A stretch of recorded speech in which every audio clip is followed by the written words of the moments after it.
मैं वापस से न्यू मानवा ला चुका हूँ और तुम लोग भी कहते होगे कि यार ये जो एज है ये न्यू मानवास क्यों लाता रहता है, पिछले वाली को क्यों कंटिन्यू नहीं करता। मैं भी तुम्हें बताता हूँ कि मैं उन्हें कंटिन्यू क्यों नहीं करता। तो तुम लोग पिछली वाली वीडियो जाके देख सकते हो, तुम्हें खुद पता चल जाएगा कि मैं क्यों नहीं इसका दूसरा पार्ट ला रहा, क्योंकि वो उस पर बिल्कुल कम सपोर्ट आया। तुम लोगों ने उस पर कोई सपोर्ट ही नहीं दिखाया। अगर हाँ फ्यूचर में उस पर सपोर्ट आया तो मैं उसका नेक्स्ट पार्ट ले आऊंगा, पर अभी के लिए मैं एक और न्यू मानवा ला चुका हूँ। देखते कि इस पे सपोर्ट आता है नहीं, वरना इसे भी मैं फिर ड्रॉप ही करूंगा और एक और न्यू करूंगा जब तक मेरे को सही से सपोर्ट नहीं मिलता। और मुझे उम्मीद है कि ये मानवा तुम्हें पसंद आएगी और तुम लोग इस पे सपोर्ट भी दिखाओगे। तो अब हम कहानी को स्टार्ट करते हैं। तो कहानी की शुरुआत में मेरे को बता रहा होता है कि जो हेवन और अर्थ है वो यहाँ पे 5 एलिमेंट से बने और ये जो सारी चीजें ये यहाँ पे की और स्पीड से पैदा हुई हैं। और यहाँ पे 21 स्टेट्स भी होते थे और यहाँ पे जो लोग होते थे इस वर्ल्ड में वो सारे कल्टीवेट करते थे अपनी स्पिरिचुअल एनर्जी को यूज करके हेवन और अर्थ के बीच में। और यहाँ पे 3000 ग्रेट दाउस भी होते थे। और अगर तुम्हें यहाँ पे सेक्स के बारे में जानना है कि यहाँ पे कितने सेक्स होते थे तो तुम लोग जाके स्टारों को देख सकते हो, उससे भी ज्यादा यहाँ पे सेक्स होते थे। और वो सेक्स यहाँ पे हजारों साल चलते हैं, पर जो नॉर्थन सोर्ड सकते हैं वो बहुत पुराना था और वो सबसे ऊपर चला गया और उसके बाद उसे सुप्रीम का टैग भी मिल गया। और फिर हमें एक बड़ा सा स्टेचू दिखाया जाता है जिसका नाम होता है Z white plaza of the sword sect. और यहाँ पे एक बंदा खड़ा होता है जिससे पीछे से क्राउड कह रहा होता है कि जल्दी करो जल्दी करो। और ये लड़का जिसका नाम होता है शाओन है, इसे हम बस शाओ कहेंगे, और ये हमारा मेन कैरेक्टर होता है। और ये कह रहा होता है कि मेरे को जितना याद है कि मैंने काफी सारे अपने की एनर्जी मतलब स्पिरिचुअल एनर्जी को स्टोर करके रखा हुआ था कल्टीवेशन के लिए, पर अभी मेरे को वो सारी दिख नहीं रही और पता नहीं मैं उसे यूज क्यों नहीं कर पा रहा, क्योंकि ये जो मेरी बॉडी है ऐसा फील हो रहा है कि बिल्कुल अंदर से खाली हो चुकी है और मेरे को अपने अंदर स्पिरिचुअल एनर्जी बिल्कुल फील भी नहीं हो रही। ऐसा लग रहा है कि जिसने चूस के ही निकाली मेरे अंदर से स्पिरिचुअल एनर्जी। वहाँ पे एक एल्डर खड़ा होता है जो कि कहता है कि शाओन जो कि नानली सिटी से और वो जो सिटी है वो नॉर्थन टेरिटरी में और ये की स्टेज के 3 लेवल पर है। और ये सुनने के बाद जितने भी वहाँ पे लोग खड़े होते हैं वो कहने लगते हैं कि क्या ये बंदा सच में शाओ फैमिली से और अभी तक यहाँ पे तीसरे स्टेज पे अटका हुआ है। कितनी फनी बात है कि अभी तक 4 स्टेज तक जा भी नहीं पाया। और हमें समझ नहीं आ रहा कि इस बेकार बंदे के साथ नलान गौर अपनी एंगेजमेंट क्यों करवा रहे हैं। कोई इसका सीन होगा, मुझे भी समझ नहीं आया कि किसकी एंगेजमेंट हो रही है। तो मैंने बस बोल दिया जो पैनल में लिखा था। और इसी के बाद हमें एक पहाड़ दिखाया जाता है जहाँ पे एक सुंदरी होती है और वो कहती है कि तो इसका नाम शाओ है। और दूसरी सुंदरी भी वहाँ पे होती है, वो कहती है कि तो ये यहाँ पे की के तीसरे स्टेज पर है। और जितना मुझे इसके बारे में पता है कि जो इसके पेरेंट्स थे वो काफी टाइम हो गया गुम हो गए और ऐसा लगता है कि वो खत्म ही हो गया, मतलब टपक ही गए। और जो शाओ फैमिली है उसने इसे सही से ट्रीट भी नहीं किया इसकी पूरी जिंदगी। और कुछ ही टाइम बाद इसने यहाँ पे सोर्ड तक ज्वाइन कर लिया और मुझे ऐसा लगता है कि जो शाओ फैमिली उसने इसे जबरदस्ती यहाँ पे भेजा कि यहाँ पे अपने आके नंबर बना ले। और वहाँ पे एक और सुंदरी होती है जिसके पास एक सोर्ड होती है और ये सोर्ड के तो हमसे भी ज्यादा मजे, मैं ये सोर्ड जरूर बनना चाहूंगा। और वो कहती है कि ये बंदा यहाँ पे इस वर्ल्ड की वजह से अटका हुआ है अभी तक। और वहाँ पे एक और सुंदरी होती है जिसका नाम होता है यू बिंग यून और ये यहाँ पे ग्रैंड एल्डर होती है सोर्ड सक की। और वो कहते हैं कि मैंने अपनी पूरी जिंदगी में यहाँ पे ऐसे भी लोग देखे जो हाई से लो और लो से हाई जाते हैं, जिनमें यहाँ पे घमंड होता है और जो यहाँ पे मेहनत करते हैं। और वहाँ पे जो दूसरी सुंदरी होती है जिसका नाम होता है मूली और ये यहाँ पे होती है 4th एल्डर सोर्ड सक की। और ये कहते हैं कि जो ग्रैंड मास्टर सस की प्रोफेसी थी मतलब की भविष्यवाणी उसका क्या हुआ। जो वहाँ पे तीसरी सुंदरी होती है जिसका नाम होता है जिंग शू और ये यहाँ पे 3rd एल्डर होती है सोर्ड सक की। और वो कहती है कि तो तुम साफ देख सकती हो कि वो आ चुकी है यहाँ पे, यानी कि जिस इंसान को भविष्यवाणी में जिक्र हुआ था वो यहाँ पे आ चुके। और वहाँ पे जो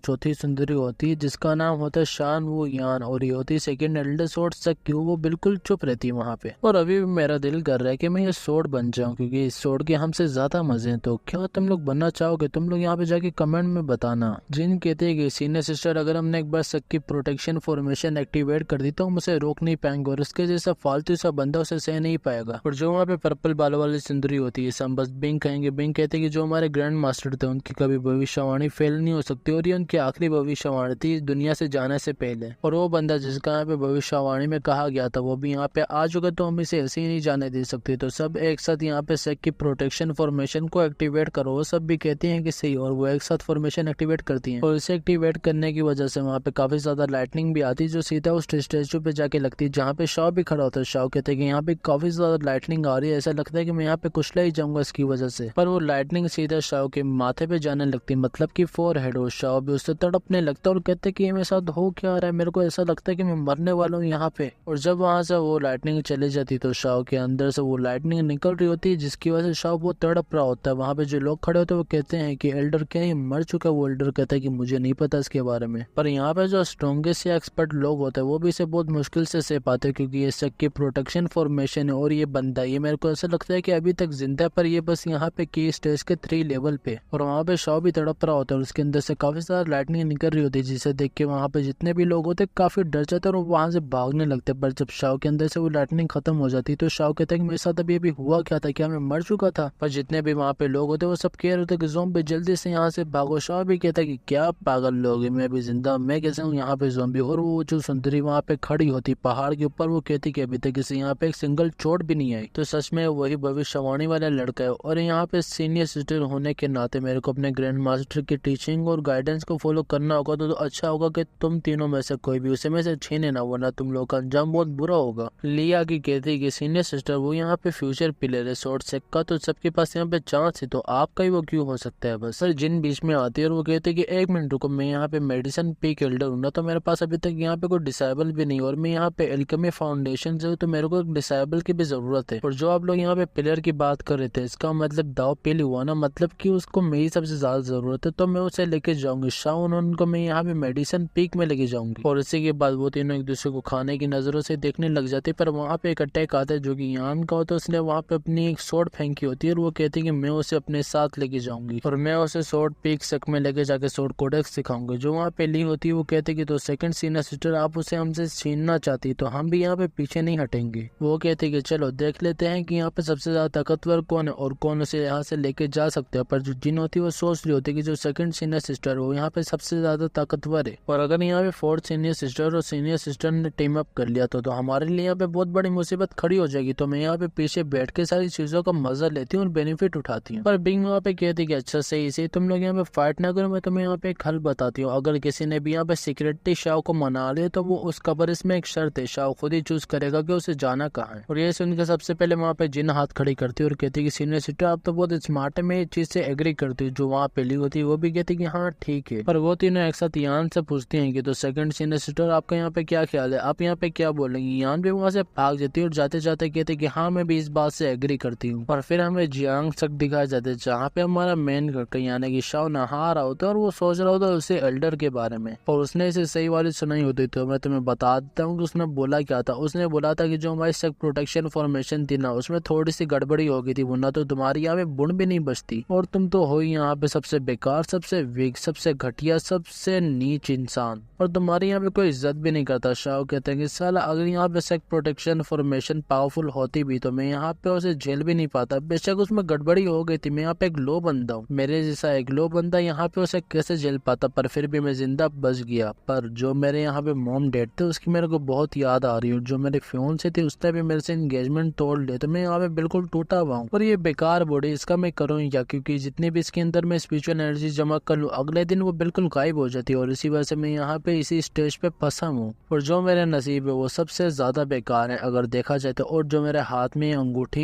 ये मेरे को लगता है कि कोई स्पेशल चीज है, शायद से इसके लिए कोई चीट वेट एक्टिवेट करना होता होगा, पर अभी कोई मेरी मदद नहीं करे। सबसे मुश्किल टाइम तो अभी मेरा चल रहा, पर इसका कोई काम ही नहीं आ रहा, तो मेरे लिए बिल्कुल फालतू। और वो उस रिंग को निकालने लगते पर उसे अचानक से एक झटका पड़ता और वहाँ पे सिस्टम आ जाता है, और वो कहता है कि हो जो आपकी सोल है वो इस वर्ल्ड से नहीं, तो आपको जल्दी से यहाँ से निकलना होगा, और एक जो कर्स है वो यहाँ पे एक्टिवेट होना है, तो आखिरी वार्निंग जल्दी से आप यहाँ से निकल जाए वरना आप यहाँ पे मारे जाएंगे। और सिस्टम को देखने के बाद शाओ कहता है कि तो फाइनली सिस्टम आ चुकी और चेट भी उसकी एक्टिवेट हो चुकी, पर ये मेरे साथ कर क्या रही है, कल्टीवेशन का कर्स ये है क्या, और मेरी जो कल्टीवेशन की स्पिरिचुअल एनर्जी इतनी माइनस में कैसे जा रही है भाई। और इस सिस्टम की पीसी मैं बाद में बताऊंगा, भाई बचाओ मुझे पहले। और कुछ देर बाद वो वहाँ पे बैठ जाता है और कहता है कि गुड न्यूज, यहाँ पे सिस्टम आ चुके, पर बैड न्यूज, मैं चाहता ही नहीं था कि साला सिस्टम यहाँ पे आए, मेरे को तंग कर दिया इसने आके, भाई मुझे छुड़वा लो इससे। और यही रीजन था कि जिसकी वजह से मैं यहाँ पे कल्टीवेट नहीं कर पा रहा था। इस सिस्टम और इस कल्टीवेशन वर्ल्ड की ऐसी की तैसी हो रही है, जो इसने मेरे पे कर्स लगा दी है, इसकी भी ऐसी की तैसी। अब मेरा क्या होगा यार यहाँ पे, और जितना मैं यहाँ पे कल्टीवेशन करूंगा उतना ही मैं यहाँ पे घाटे में जाता जाऊंगा, तो मैंने यहाँ पे फायदा ही क्या कल्टीवेशन करने का। इससे अच्छा मैं यहाँ पे आराम से लेटूं और अपनी जिंदगी को एंजॉय करूं। पर वहाँ पे थोड़ा सा दरवाजा खुलता है, जिसे देख के शाओ कहते हैं कि ये साउंड कैसे, क्या यहाँ पे कोई चोर है। जब थोड़ा सा और दरवाजा खुलते है तो शाओ को वहाँ पे बुलडोजर यहाँ पे बुंड मैंने मेंशन नहीं करनी थी, उसे यहाँ पे टांगे दिखती हैं। शाओ कहता है कि क्या मस्त टांगे भाई। और जब वो बिंग को पूरा देखते हैं तो वो कहता है कि ये औरत कौन है और ये आधी रात को मेरे यहाँ पे रूम में क्या कर रही है, लगता है कि आज यहाँ पे मेरे मजे होने वाले हैं। बिंग उसके घोड़े के नजदीक आती है और कहते कि तो ये बच्चा मेरी ग्रैंड टेक्निक टेस्ट करने के लिए बिल्कुल परफेक्ट है। और ये सुनने के बाद शाओ कहते हैं कि क्या मतलब, कौन सी ग्रैंड टेक्निक भाई, मेरे साथ होने क्या वाला है यहाँ पे, क्या मेरा घोड़ा लेके भाग जाएगी। ये है किस तरह की चोर, और शायद से इसने मुझे सुबह की सेरेमनी में देखा होगा जहाँ पे मैं बलि का बकरा बना था, और उसके बाद इसने प्लानिंग करी होगी कि मैं इसके रूम में रात को जाऊंगी अंधेरे में और शांति में, और शायद से मेरे साथ कुछ फोर्स करके करना चाहती है। भाई मुझे कोई बचा लो, मैं यहाँ पे शरीफ बच्चा, मैं ऐसी चीजों में नहीं पढ़ना चाहता, प्लीज।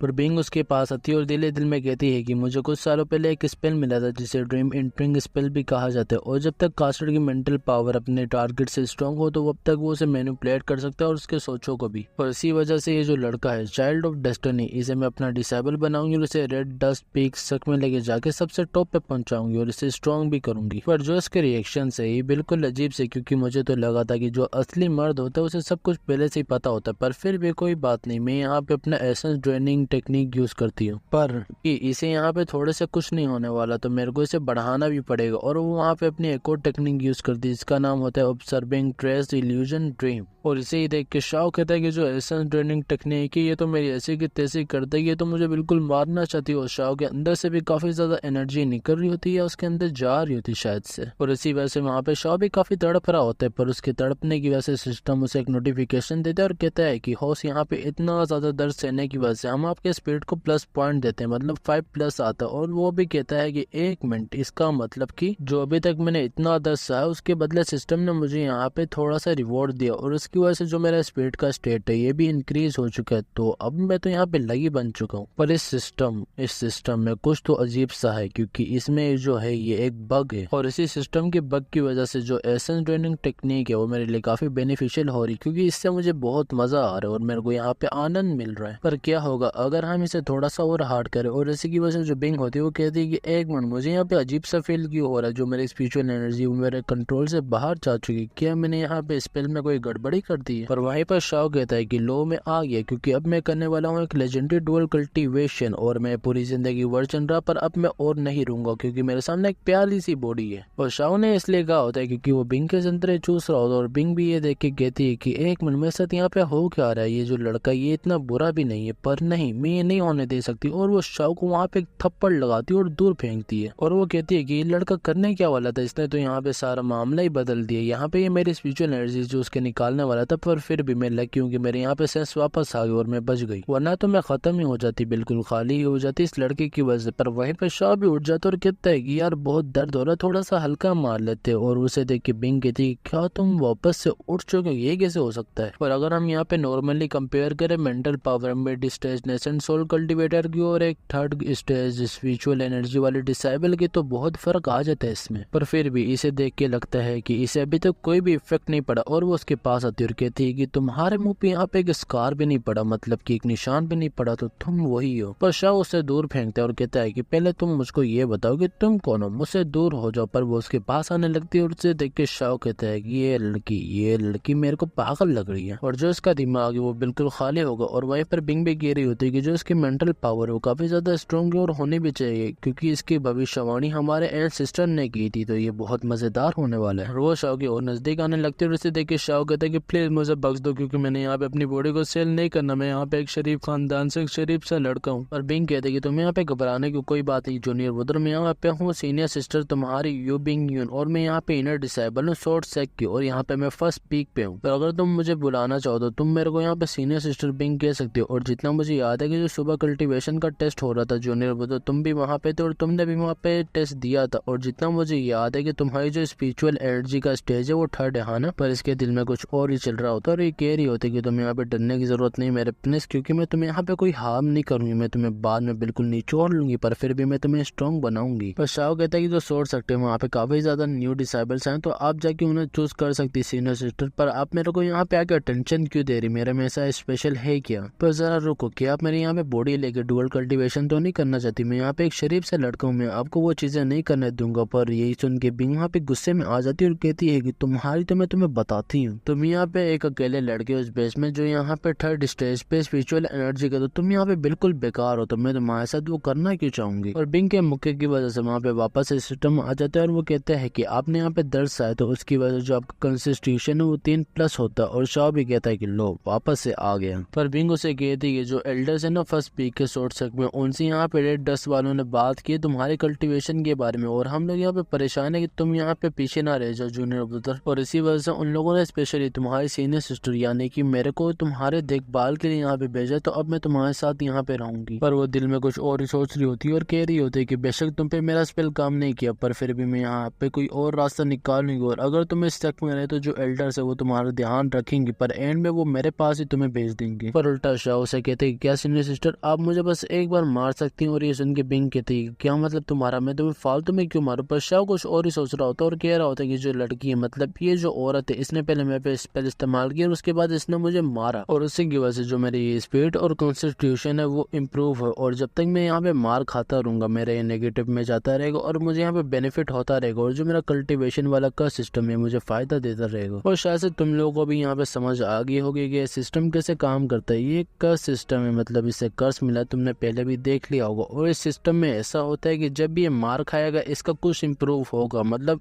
स्पिरिट इम्प्रूव हो गया, कॉन्स्टिट्यूशन या स्ट्रेंथ ये सब इम्प्रूव होगी इसकी। और ये पागल लड़का सोच रहा होता है कि मेरे लिए एक मिरेकल है, ये मेरे लिए एक जादू है जो मेरे लिए गॉड ने भेजा, और वो वापस से कहता है कि सीनियर सिस्टर प्लीज आप मुझे जल्दी से मारो, और वो उसके नजदीक जाने लगता है। पर जो हमारी बींग होती है वो गुस्से में आ जाती है और कहती है कि दूर हो जाओ मुझसे, तुम यहाँ पे ठरकी। पर वो लात खाने की वजह से जो उसका कॉन्स्टिट्यूशन होता है वो 5+ हो जाता है, और वो भी उस लात को रोक लेता है और स्मेल करने लगता है और कहता है कि सीनियर सिस्टर आप फिक्र मत करें, ये आपके पैर से बदबू नहीं आ रही। वो भी कहती है कि तुम मेरा यहाँ पे चुपचाप पैर छोड़ो वरना मैं तुम्हारा मुंह तोड़ दूंगी। और ये सुन के शाओ उसका पैर छोड़ देता है और वो पीछे जाके बैठ जाती है और कहती है कि तो ये है भविष्यवाणी लड़का, चाइल्ड ऑफ डेस्टिनी, तो इसके बारे में हमारे एंसेस्टर ने बात की थी, ये तो सबसे बड़ा ठरकी लग रहा है मुझे यहाँ पे। पर वहीं पर शाओ जरा अजीब से रिएक्शन देते हुए कह रहा होता है कि हा जब तक मैं यहाँ पे मार खाता रहूंगा अब तक मेरा लेवल अप होता रहेगा, तो ये मेरे लिए मस्त है। और इसी रिएक्शन की वजह से वहाँ पे जो बैठी होती है बिंग वो भी अजीब समझ रही होती है। पर फिर बिंग एक बुक निकालती है और कहती है कि जूनियर ब्रदर यहाँ पे एक सीक्रेट मैनुअल है जिसके अंदर सारा कुछ लिखा हुआ है कल्टीवेटर्स के बारे में, और इसके अंदर रिफाइनिंग की रिफाइनिंग से फाउंडेशन एस्टेब्लिशमेंट तक का भी लिखा हुआ है, तो आपको इसे अटेंशन देनी होगी। और अगर जूनियर ब्रदर आपने एक बार इस बुक के अकॉर्डिंग कल्टीवेट करना शुरू किया तो उसके बाद आप बहुत ज्यादा प्रोग्रेस करेंगे और बहुत ज्यादा पावरफुल भी बन जाएंगे। और उस बुक का नाम होता है 3 Years of की रिफाइनिंग, और शॉ भी उसे ले लेता है। उसके लेने के बाद बिंग कहती है कि इसके पास एक जीनियस ब्रेन और एक ये स्पेशल बंदा भी, तो इसके पास प्लस पॉइंट तो होगा। और बेशक यहाँ पे एक ठरकी लड़का, पर फिर भी मैं इसे पहले पाके दिखाऊंगी। और वहीं पर शाओ से पूछता है कि अगर सीनियर सिस्टर यहाँ पे एक 3 Years of की रिफाइनिंग की बुक है तो वो एक और होगी ना 5 Years of फाउंडेशन एस्टेब्लिशमेंट की बुक। बिंग उससे पूछती है कि तुम्हें कैसे पता, और वो दिल में कहती है कि ये एक सीक्रेट मैनुअल है जो हमारे एंसेस्टर ने इसके लिए बनाई थी, यानी कि चाइल्ड ऑफ डेस्टिनी के लिए। और ये बार बार सुन के मुझे नारुतो की याद आने लग जाती है, वहाँ पे भी एक चाइल्ड ऑफ डेस्टिनी था जो हमारा नारुतो था। और बिंग उसके नजदीक आती है और कहती है कि जूनियर ब्रदर अब हमारे पास टाइम नहीं है एक दूसरे के बारे में जानने को, तो हम जल्दी से कल्टीवेट करना शुरू करते हैं इस मैनुअल के अकॉर्डिंग जैसा इसमें लिखा और जैसे इसमें मेथड्स लिखे। और शाह भी वहाँ पे कल्टीवेशन करना स्टार्ट कर देते हैं। नहीं एक मिनट, तुम लोग क्या सोच रहे थे यहाँ पे डुअल कल्टीवेशन होगी, वो वाले सिस्टम होंगी, यहाँ पे ये नहीं होने वाले। ये सच में पावरफुल बनना चाहता है और इसके कल्टीवेशन की वजह से ये एक लेजी कल्टीवेशन कर रहा होता है, उसकी वजह से यहाँ पे 2 स्पिरिचुअल एनर्जी मिलती है। और शाह कहता है कि भाई बहुत बुरा जा रहा है, मेरे से नहीं होगा, मैं यहाँ पे करूँगी, बहुत बुरा जा रहा है। और वहीं पर बिंग भी उसे एक चमाटा मारते और कहती कि तुम क्या मुझे यहाँ पे इडियट समझते हो अपनी सीनियर सिस्टर को? मुझे साफ दिख रहा है जो तुम्हारा बार फ्लो है स्पिरिचुअल एनर्जी का वो बिल्कुल चेंज नहीं हुआ, और तुम यहाँ पे बस प्रिटेंड कर रहे हो कि तुमने उसे चेंज किया, तो तुम यहाँ पे चुपचाप सही से करो काम। शाह भी एक मिनट तुम्हारे को थोड़ा सा जूम कर देता हूँ, तुम लोग भी जरा आनंद ले लो। और अब मैं वापस से कहानी की तरफ बढ़ता हूँ। शाओ भी अपनी कल्टीवेशन स्टार्ट कर देता है और जो होती है डिलीजेंट कल्टीवेशन, उसकी वजह से उसकी स्पिरिचुअल एनर्जी माइनस हो जाती है 2, और फिर उसकी और स्पिरिचुअल एनर्जी माइनस होती है और फिर और होती है और फिर और होती है, जिसकी वजह से शाओ कहता है कि एक मिनट, कुछ तो गड़बड़ है, ये यहाँ पे जब से बैठी वब से यहाँ पे मेरा घाटा हो रहा है, यहाँ पे चल क्या रहा है। और जैसा कि मैंने सोचा था, जो डिलीजेंट कल्टीवेशन है ये मेरा घाटा करा रही और मुझे और कमजोर बना रही। वहीं पर पिंग कहती है कि तुम यहाँ पे फिक्र मत करो, तुम्हारी सीनियर सिस्टर तुम्हारे को पूरी रात कंपनी देगी और तुम यहाँ पे मस्त कल्टीवेट करने, अगर किसी भी चीज की जरूरत पड़े तो मुझसे पूछ लेना। तो शाओ सोच रहा होता है कि जो औरत है ये मेरे यहाँ पे ब्लॉक का जरिए यहाँ पे मेरे कल्टीवेशन के पाथ को रोक रही है, तो मैं इसे यहाँ से भगाऊं कैसे, मैं करूँ यहाँ पे क्या। और उससे के बाद हमारा जो चैप्टर होता है वो यहीं पे खत्म हो जाता है। तो ये एक न्यू मानवा थी, तो तुम लोग यार यहाँ पे सपोर्ट दिखा देना, वरना इसे भी फिर मैं ड्रॉ भी करूंगा। जो पिछले वाली मानवा है उसमें जरा सपोर्ट आ रहा है तो मैं उसे कंटिन्यू करने का सोच रहा हूँ। तुम लोग बताना कि उसे कंटिन्यू करूँ या नहीं करूँ। अगर तुम लोग उस पर सपोर्ट करोगे तो, पर फिर भी ये भी एक अच्छी मानवा थी, तो तुम लोग यार इस पे सपोर्ट दिखा देना कि मैं इसे कंटिन्यू कर लूँ, क्योंकि मैं इसे कंटिन्यू करना चाहता हूँ। पर सपोर्ट नहीं आएगा तो फायदा ही नहीं होगा इसे कंटिन्यू करने का। और वो बात ऐसी हो जाएगी कि अपने पैर पे कुल्हाड़ी मार लेना। पर फिर भी छोड़ो, अगर तुम्हें वीडियो पसंद आए तो तुम लोग यहाँ पे लाइक सब्सक्राइब करना। और मैं तुम्हें यहाँ पे इसका भी एक गोल दे देता हूँ, तो अगर तुमने इसे पूरा कर दिया तो इसका मैं दूसरा पार्ट ले आऊंगा। तुम लोग इस वीडियो पे 200 कमेंट्स करा देना और यहाँ पे अच्छे खासे व्यूज ले जाना। लगभग यहाँ पे 10,000 अगर इस पे व्यूज आ गए और इस पे 200 कमेंट्स आ गए तो मैं इसका दूसरा पार्ट ले आऊंगा। और तब तक के लिए बाय बाय। हाँ, एक और बात बोलनी थी, जो दूसरी मानवा थी ना जिसपे यहाँ पे 24,000 व्यूज पूरे हो चुके हैं, उसका भी मैं बहुत जल्दी तीसरा पार्ट लाने वाला हूँ, तो तुम उसके लिए भी जरा वेट कर लेना। और अब होमीज मेरे पास ज्यादा कुछ तो बोलने को नहीं तुम्हारे लिए, तो तब तक के लिए बाय बाय। अपना ख्याल रखना homies and bye, peace out.